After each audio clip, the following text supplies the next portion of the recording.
Donc pour accéder au dossier patient, tout simplement, on va cliquer sur le nom du patient et être dirigé directement dans son dossier. Le dossier est décomposé en deux parties. Vous avez une partie de gauche où derrière la partie haute, vous allez retrouver toutes les données administratives et vous allez pouvoir bien évidemment venir modifier les éléments déjà pré-renseignés.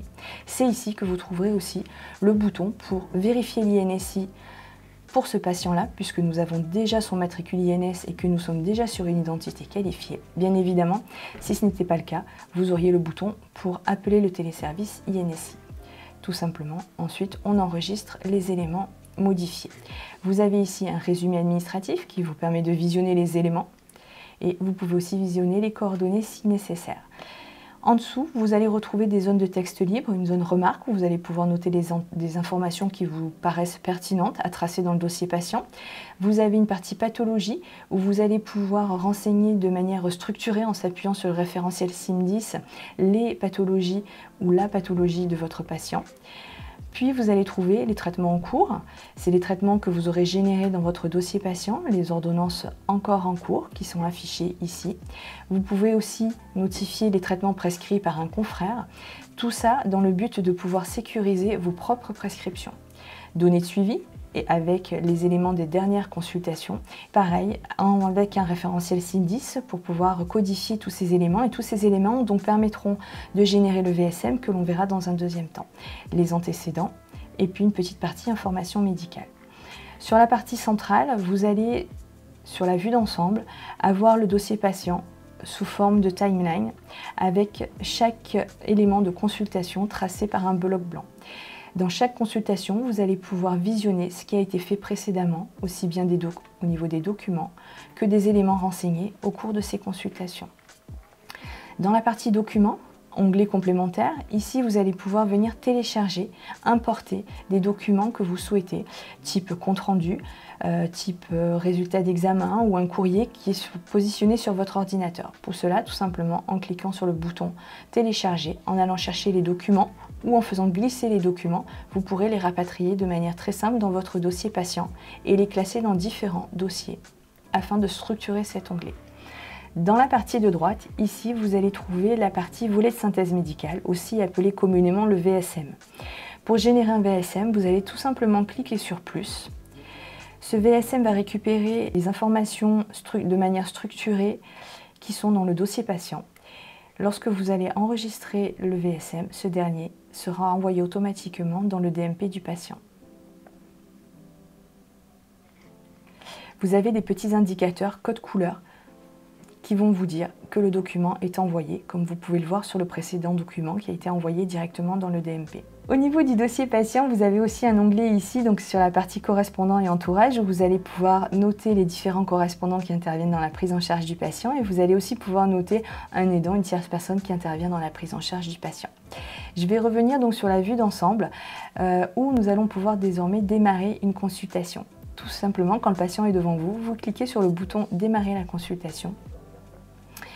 Et vous allez avoir à votre disposition des champs libres pour noter donc le motif de la consultation. Vous allez ensuite pouvoir noter vos constatations cliniques et vous allez pouvoir noter la conduite à tenir. Ensuite, vous allez dessous avoir une partie sur les données de suivi où vous allez pouvoir paramétrer cette partie-là en affichant les métriques que vous souhaitez, qui vous sont utiles à votre consultation et vous allez pouvoir renseigner les informations.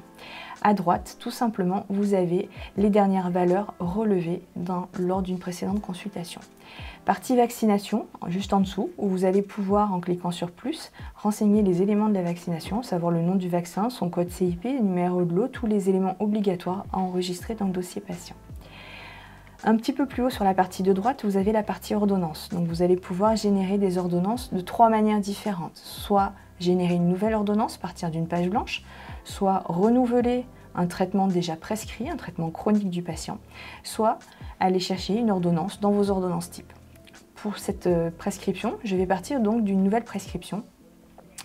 Vous allez voir que par défaut, on est sur des produits de santé, mais on va aussi pouvoir prescrire des actes comme bilan d'imagerie, comme un bilan biologique, des soins infirmiers ou des soins de kinésithérapie.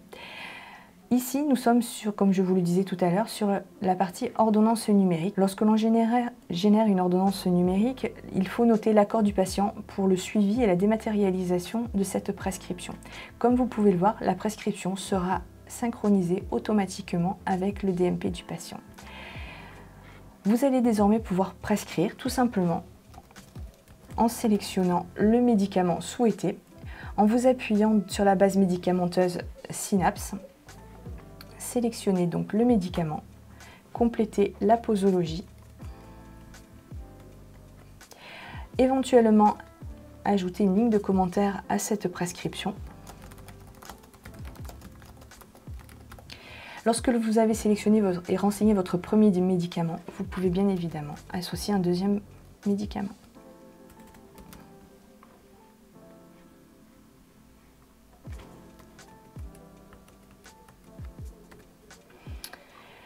Dans la partie spécialité, vous allez trouver toute la base médicamenteuse.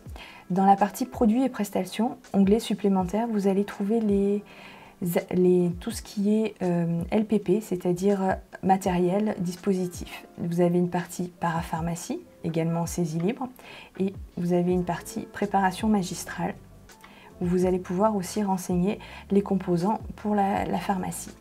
Lorsque vous avez renseigné tous les éléments, vous allez pouvoir enregistrer. Donc lorsqu'on a enregistré une ordonnance, celle-ci est retrouvée directement dans la partie ordonnance. Vous pouvez visionner les prescriptions, les médicaments prescrits. Derrière les trois petits points, vous avez différentes actions possibles pour pouvoir télécharger l'ordonnance, pour pouvoir l'envoyer par messagerie sécurisée si vous souhaitez l'envoyer au patient, et pour pouvoir aussi l'alimenter de manière manuelle dans le DMP du patient. Tout simplement, on envoie notre ordonnance qui va se déposer dans le DMP du patient.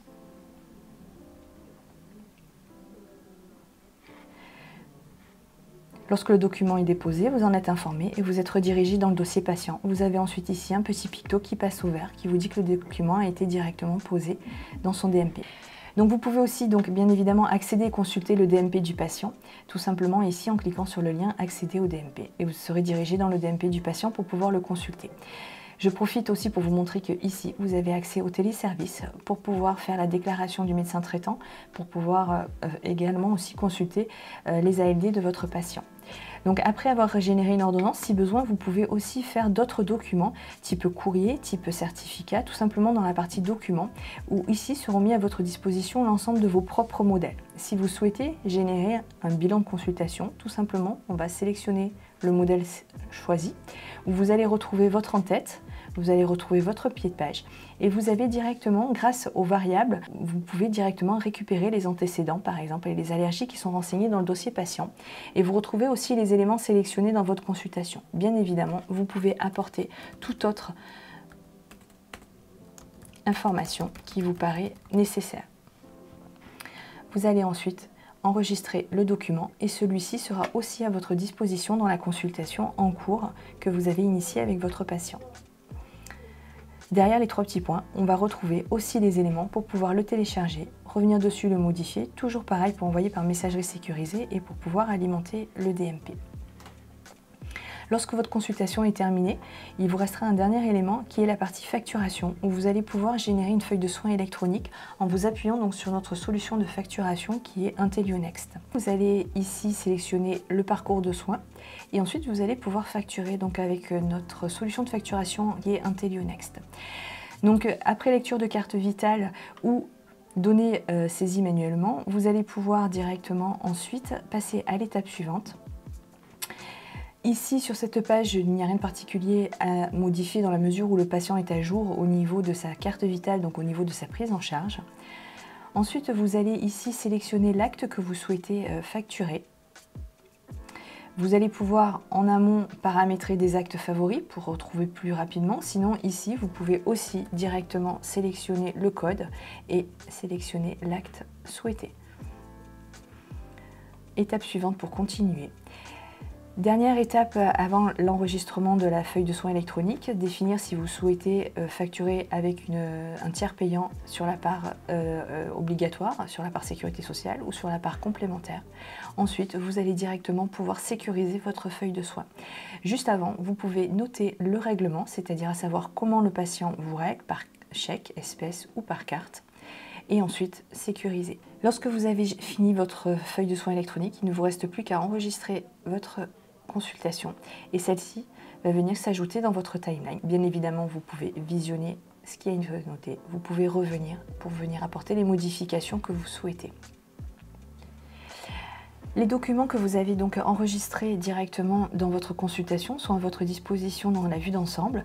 Vous pouvez les revisionner tout simplement en cliquant dessus et vous pouvez aussi les envoyer directement dans la messagerie sécurisée si vous souhaitez, par messagerie sécurisée, donc soit à votre patient dès lors que vous êtes sur une identité qualifiée, soit l'envoyer à un professionnel de santé.